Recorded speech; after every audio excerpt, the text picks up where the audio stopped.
Hi, friends. We're so glad that you're joining us today. We, as part of your Fathom leadership, really wanted to take a minute to just let you know about some ways that we're coping through quarantine.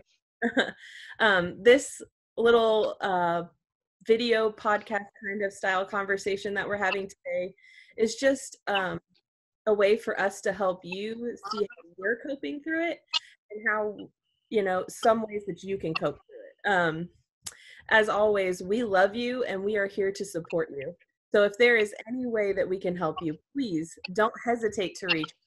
Um, we long to be a help for you because we know that this time is hard and we know that what you're walking through is difficult, but we also know that God is good and that He is in control and that we have the ability to see Him in the midst of every situation. So I'm going to start the conversation off with a question for everybody. And there's no guarantee that there will be order. It will likely be chaos and lots of talking, but we're just glad that we get to join in conversation with you. And we're just excited to talk to each other because we love each other, but then we also are excited that you guys get to join us as well. So our first question is, how have you kept yourself from going stir crazy in the midst of this? Lee, you want to go first? Yeah, well, I just want to say hello to everybody. I text Jackie today, and it was like the first day that I was literally missing everybody, mad crazy. Just wanted to pull up to church and see all your faces. So it's really good to see everybody. And so it took you 2 months before you missed everyone? What's that? It took you 2 months before you missed anyone? It took a while because I'm in between introverted and extroverted, so I'm kind of like in the middle. But yeah, yeah, definitely, to you guys out there who haven't really stayed connected, some of us have been on the phone with a lot of Zoom calls trying to coordinate, next steps in a way that we can still be the church without the building. So that's kind of been one of the things that's helped me to stay away from getting too stir crazy. And, just on a literal practical thing that I've done is I am running my tail off. I ran my first half marathon test today. So I did 13.2 miles this morning. It was a little over 2 hours. So I have to offset all of the Oreos that I'm eating, all of the donuts I'm eating, and all of the gifts and little things that people keep dropping off in my doorstep. So I'm blessed to have my daughter and my wife. But I think more than anything, those things are helping me not get too stir crazy. Just when I get bored, I run until I'm exhausted. So that's one of the things I've been doing. I'm only running if I'm being chased. Legitimately. Well, it's funny you say that. First off, that's incredible because if I run for 20 minutes, I'm passed out, chin splints, everything. But I've actually been doing something similar. I'm still going to work, so as far as my weekdays, they're pretty normal. Hadn't changed too much, but obviously the weekends and evenings and afternoons are different. And I've tried to start running too, but like I said, I'm 20 minutes and I'm done. So I'm pretty impressed by 13 miles in 2 hours. I don't like to drive for 2 hours, so running for 2 hours is pretty crazy. But we've been doing a bunch of just yard projects, things like that. We had these bushes in our front yard that literally would grow up above our house, and so we spent a Saturday and just pulling all those out, just spending some time outside, and it was quite a project that I realize every project you do creates like 4 more projects. Yeah. Yes. So once all this is over, I'm not going to have time to do the new projects I created out of it. Yeah. I'll tell you, I'm right there with you, David, on that outside time, because having 2 kids at home who can't go and do all of their activities, right? So like normally they have tennis and they have dance and they have like homeschool community day and like these things that they're accustomed to doing and keeping a routine and keeping a schedule. And some of that is we build in this physical activity, like we go to the beach or we go to the park and we do all these things that, you know, then got shut down on us. And so the walks around our neighborhood and bicycle rides around our neighborhood, like that is the stuff that keeps me, like, even on days where I don't feel like I need it, I know I'm pushing myself to do those things because they need it so badly. And then I get out in the middle and I'm like, why did I want to push this out? This is amazing. Get me outside. It's so good. Yeah. We've been catching up on all of our laundry. You know, I'm pretty sure loads. we're doing all the things that like we've put off because we've been busy and it's the least favorite thing to do. So we're going through closets and we're getting rid of clothes, and I don't know if that's a great way to not go stir crazy, but it is what we're doing. And then, you know, we're getting the kids out and letting them play in the backyard and play in the sprinkler and, you know, do all the fun summery things. But I mean, Yeah. that's about it for us. We have so much chaos in our house. We really could. So I have to ask you guys this. It's like specifically, I think, goes along with the stir crazy thing. So I was having a conversation with a friend today, and in the middle of the conversation, I forgot what day it was. Like I actually, in the middle of the conversation, forgot what day it was. And today is normally like a really busy day for me. So forgetting that today is today was like, it's like forgetting Sunday is Sunday or something. You know what I mean? Like, this is a Tuesday. We're recording this on a Tuesday. Forgetting that it's Tuesday is insane for me because it's a really busy day. And in the middle of this conversation, I completely forgot what day it was. And I remember thinking in that moment, I was like, I have to ask my friends if they've forgotten anything. Like I have to ask, like, have you forgotten what day it is? Have you, Jackie? Have you, like, what's something you have forgotten in the middle of this crazy, in the middle of this quarantine time? I completely forgot about this meeting until I got a text from Jackie. I was like, oh man! I actually had scheduled a meeting with Pastor Kyle for today at this time, and I called him or I texted him and was just like, hey man, I forgot that we have this other meeting going on, so that's something I forgot just today. We have a Zoom call scheduled. You actually can't use the Zoom because it's the church's Zoom. So, something that I did the other day was I literally walked around and thought that the day was like, I think it was Wednesday. I thought it had been Wednesday all day. And Kenny's like, no, it's Monday. I don't know what you're talking about. Why are you doing that? So I was, and that has happened a couple times, not just once, but multiple times.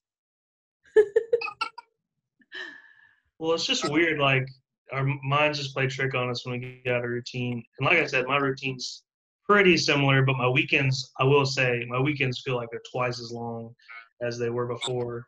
And I don't know, and to a degree, like I feel like it's been a kind of a good reset for me. Like as much as like I obviously would not want this virus to have happened and would not have wanted any of that.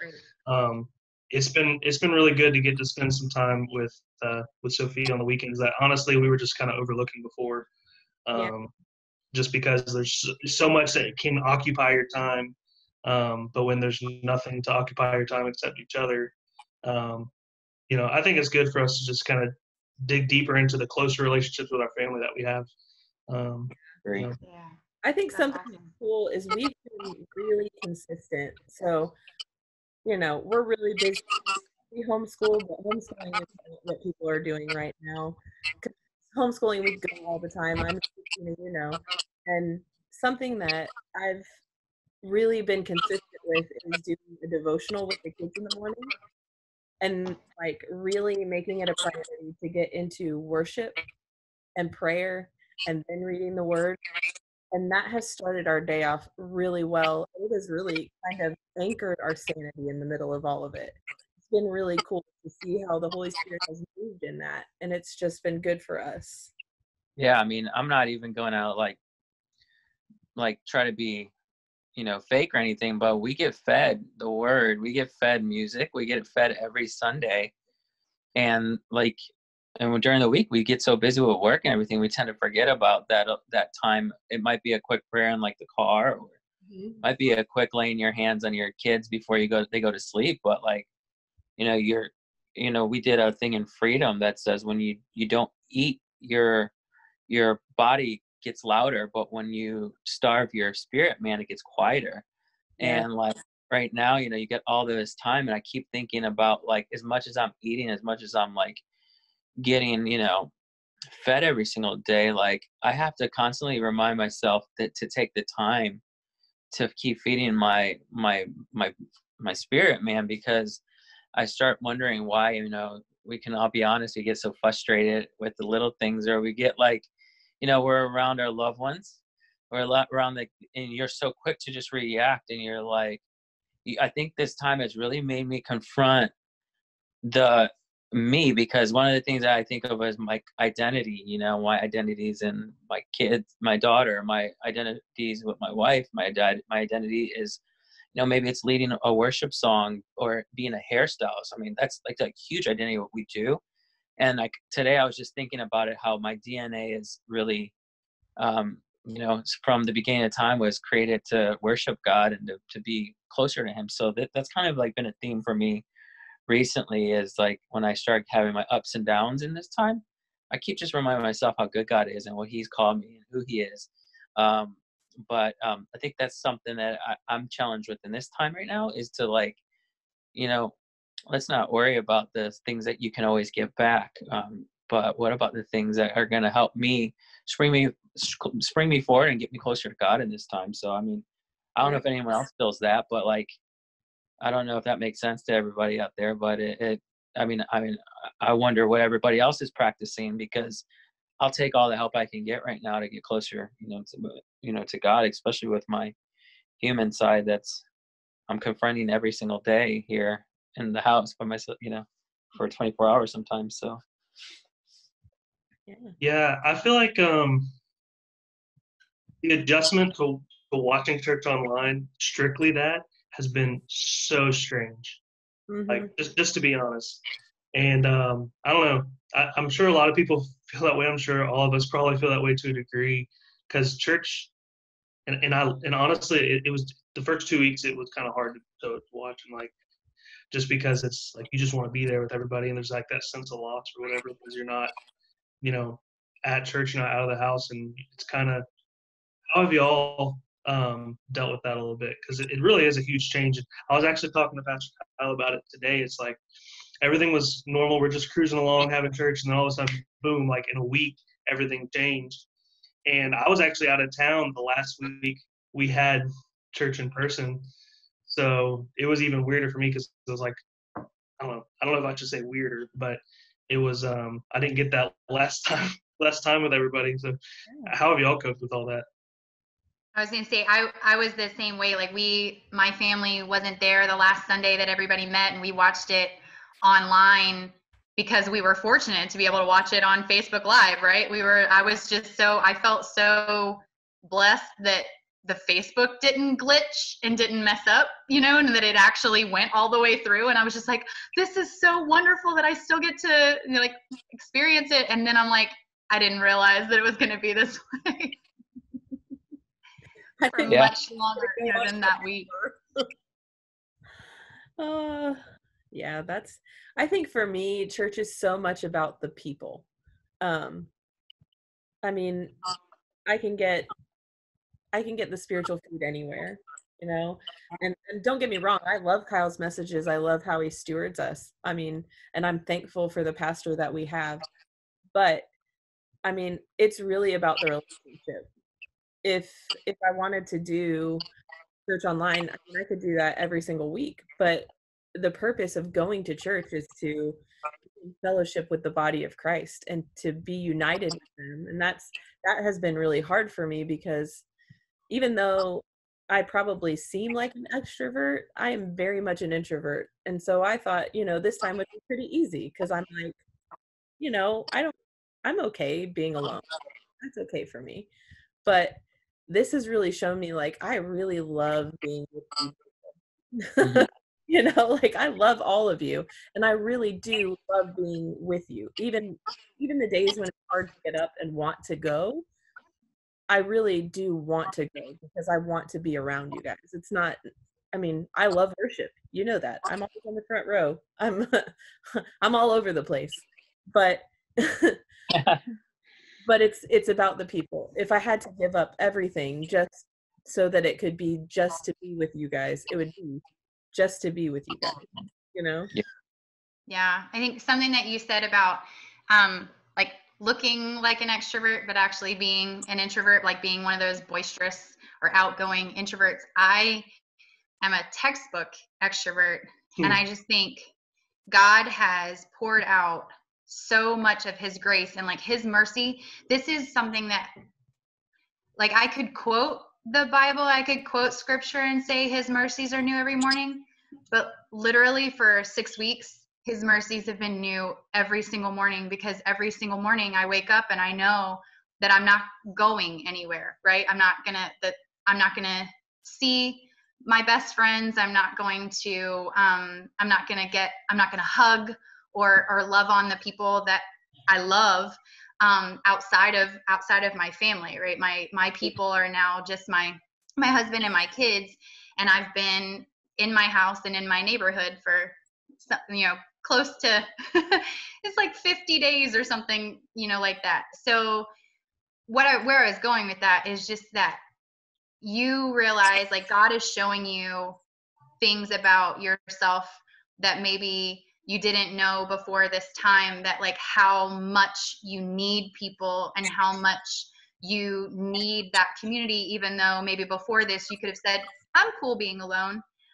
And I think so much of my identity, like what Lee was talking about, so much of what, who I thought of myself as is that person who is on the go all the time, and the person who's always with other people and always like, okay, like here I am, and wherever I am, like there's a party, right? There's a party happening because we're going to get together and do all that stuff. And I just am so grateful for how God has shown me these other facets of my life and my personality, and how the slow time and the still time, how rich it is and Yeah. how good it is. And that though I wouldn't have chosen it, I certainly wouldn't have chosen it for the world, but I wouldn't have even chosen it for myself before this.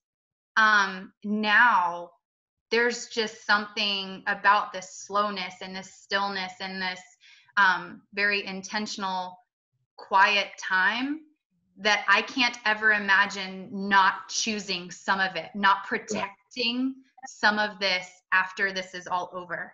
Yeah. In that same way that maybe you're like, I have to have my people. Now I know that I'm going to protect that time and I'm always going to be with my people. Now I'm kind of like, oh, there's something truly special about this. Yeah. I think that spiritual discipline of solitude has really kind of helped me. Because I'm not good at being like still and silent. Like, I'm good at being still. I'm good at being alone. I'm not good at being silent alone. Like, I've always got like music on, or I've got this on or that, and that's something that the Holy Spirit has been speaking to me about. You need to get in the quiet and just sit and listen. Yeah. And it's just been so good. He's been so much because of it. And it's not something I would have made way for if all of this hadn't happened. Yeah. Same here. Yeah, same here. And you hear it all the time from old timers, but it's like just one day at a time, and it's like now we're there. Like we have to take it one day at a time, and not being so loud and focused on like task, and we're all driven people here. I mean, I know a lot of us are driven, so we're focused on our task all the time and what we got to do next week and what we're going to do on the next vacation, what we're going to do, whatever. But we are always focused on that, and what one day at a time, 1 minute at a time teaches us is to be in the present. I mean, I think that's been the best part of it all is like, and that's where it's really hard is because you're trying to speed up and then slow down, speed up and slow down. You're trying to learn this rhythm and this new cadence. And, but I'm with you guys on like, this has happened. And I'm making the best out of it. I think that, the Bible talks about we've overcome by the blood of the Lamb and the word of our testimony. I think we all have testimonies now.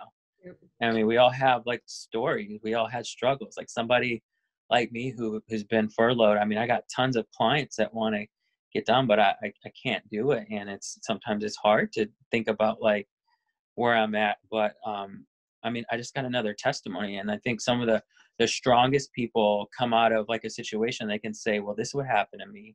And this is how I overcame. Like, we're all going to look at this a year from now, or it's 10 years from now, and we're going to be stronger for it, I believe. And I believe we'll have a testimony. And it's something that is a legacy for our children. It's something that's a legacy for our church. It's something that I can sit here and go on and on because I love giving, but what about like our church and the position we are in giving? I mean, the rumor has it that our giving has doubled. Like that has been one of the most amazing things to hear, that hardship made something good happen, or setbacks are somebody's comeback. And I think for me, like just that everybody now is going to have a story, and now we can share that with each other. That's one of the most amazing things to me, because I've been in a place where I told a couple of people, like, this is weird for me, because there was a point where I didn't have a home.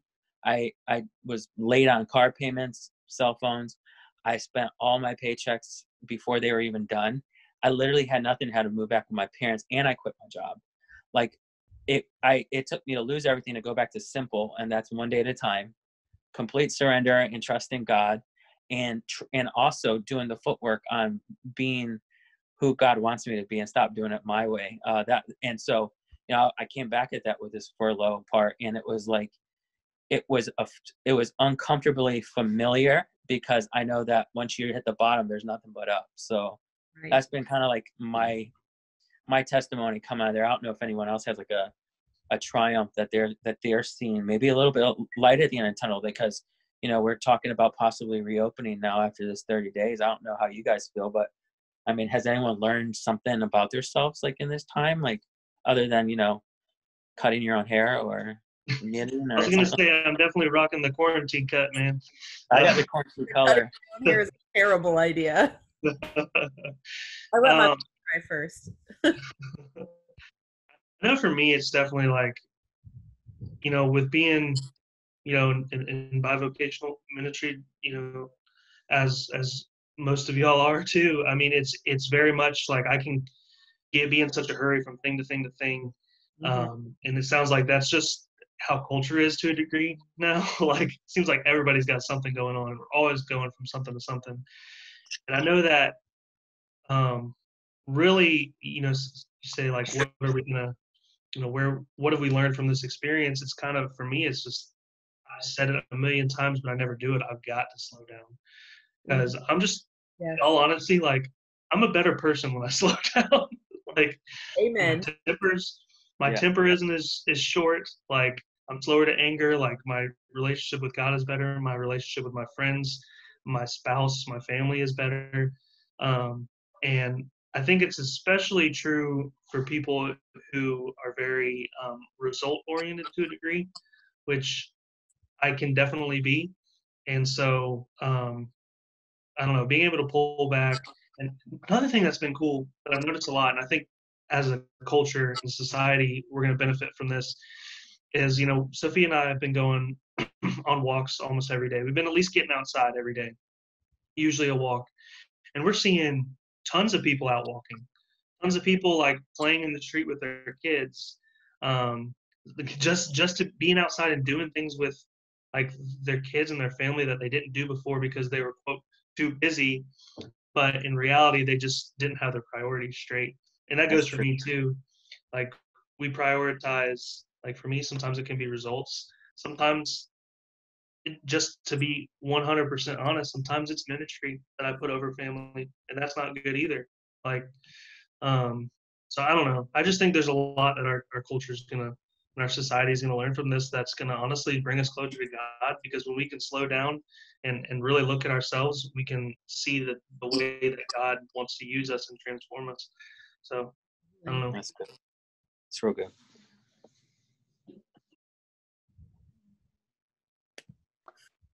So, okay.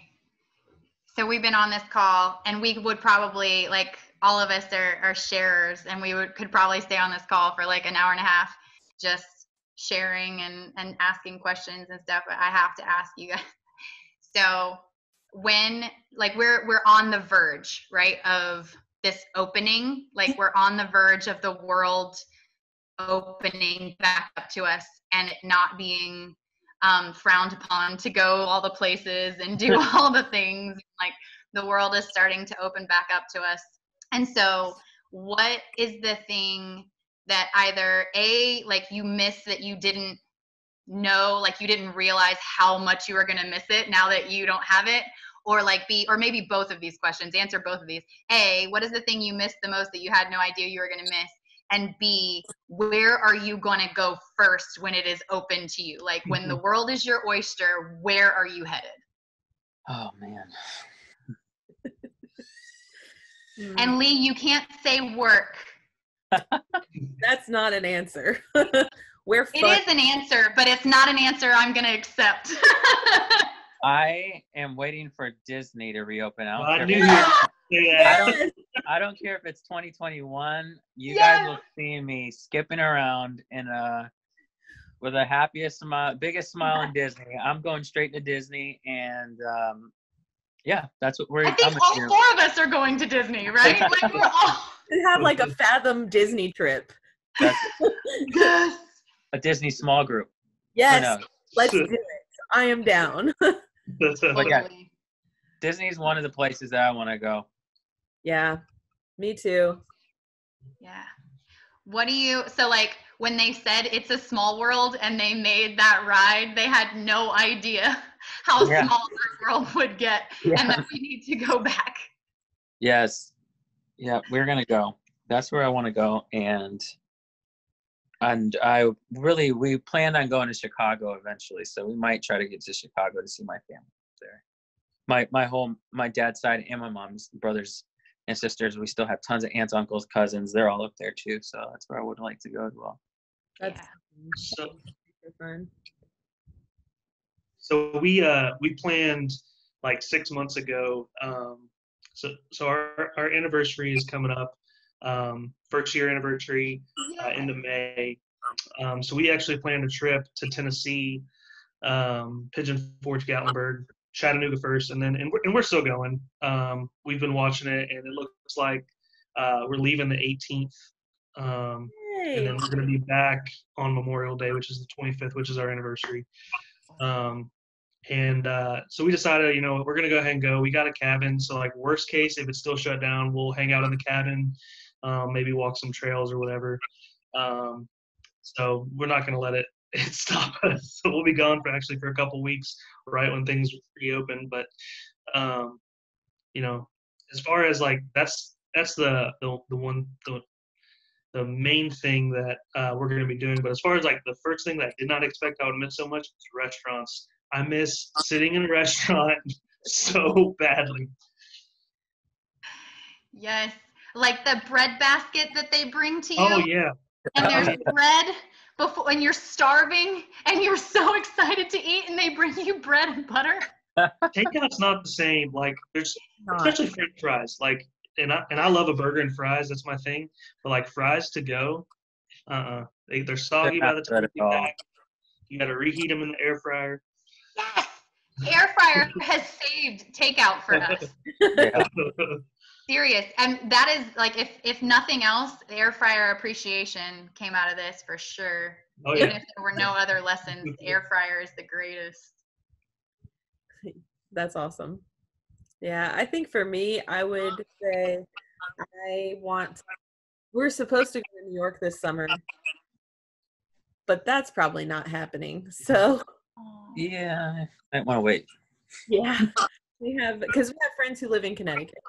So we had planned on taking a trip up there to celebrate their anniversary.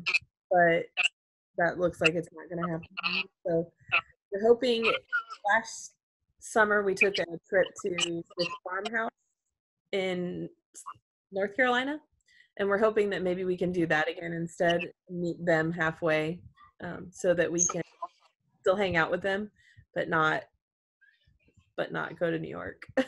Yeah.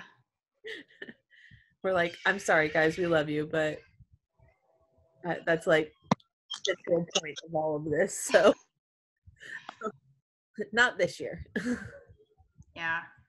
I so Disney is like way up high on the list. My husband is already planning what he's calling a 2-week Disney trip to just go and be there and stay there as if we live there, because we miss it so much. And so like that's way high on the list. When Lee said that, I was like, get out of my brain. Like I miss Disney so much. I miss everything about it. And I miss Disney snacks, and I miss, you know what I mean? Like literally all of it. I miss everything. I miss how friendly all of the staff is, and like how it is the happiest place on earth for our family. But the thing that I didn't anticipate missing and missed immediately is, so our family goes to the beach all the time. We love the beach. And we'll go sometimes, like if my husband is closing at work, like I would take the kids there and we'd eat dinner at the beach and like stay there, and then come home. I'd hose them off and put them in bed because they crashed out from the beach. And so the beach, I have pretty much said that when I am not in, like I'm not sequestered in my home anymore and the world is back open to me, the first thing I'm doing is driving straight to the beach. I'll be there at sunrise and stay until all the food is gone. I mean when the beach is for real open, when I can take a cooler. Right. There's no point in me taking my kids to the beach without snacks. Like I can't with that. See, I couldn't stay that long. I'd look like a tomato when I was done. Yeah. If I could stay all day at the beach, I would not make it out alive. I'd be blistered. Oh, Lord. Yeah, when we went to the beach, it was fine, and it was amazing for what we were doing. We were baptizing 2 kids, so that was awesome. But it wasn't the same. It wasn't that and we let the kids play in the water, of course, because you can't do that to a bunch of kids. Go to the beach and then be like, sorry, only these 2 get to go in the water, and only for 2 seconds. So we let them play, but it just wasn't the same. I miss having like our beach chairs and our, all the snacks and just being able to relax. It wasn't relaxing for kids. The kids had a great time, but it'll be amazing when all of that is reopened and we can go and just sit and be present at the beach and get to marvel at what God has done in creation. I think that's one thing that we really miss is just, and I'm so thankful the parks are starting to open because we miss being out. We have a great backyard. We have a lot of awesome outside things for the kids to do, but really like going out and being in nature has been such a hard one for us. So we're just thankful for that. Anybody else have anything to add? So we are so thankful that you hopped on and hung out with us for a little bit. We love you all. We miss you all. We are so excited to get to hang out with you again. Maybe we'll plan a Fathom Beach Day or something so that we can all go hang out. But know that you are prayed over, that you are long to be near, and that we love you guys. And if you are having trouble coping, if you are struggling through this time, please do not hesitate to reach out through the prayer number, through emails. All you have to do is type out one of our names and then put at fathomchurchjax.com and you'll have us. Whatever means you can, we're here for you. Know that we love you and we are praying over you. Thank you guys for hanging out. Bye. Bye.